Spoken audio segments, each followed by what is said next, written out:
When working on a build-to-suit deal, there are multiple paths that you need to be able to navigate. One is your land contract, finding the site, negotiating the deal with the seller, and then navigating through those timelines and making sure that you are hitting each of your contractual deadlines and monitoring your deposits. So, for example, your inspection period, your permitting period, and your closing date.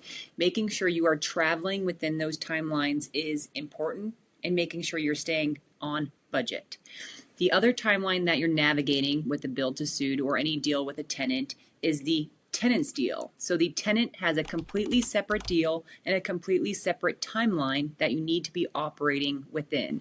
So if you have a lease or a build to suit deal, you need to be making sure that you are checking your boxes as the developer and staying in line and on time and on budget with your tenant as well as the seller. So you need to be fully permitted and approved by a certain date, and you need to have their building fully constructed by a certain date so that you can deliver it to the tenant and so that they can be open then by a certain date, right? So there are two timelines that you really need to navigate throughout this process, making sure you are on time, on budget for both, and providing efficient communication to both parties so that they know and are aware that you are traveling through the process and that you are on time.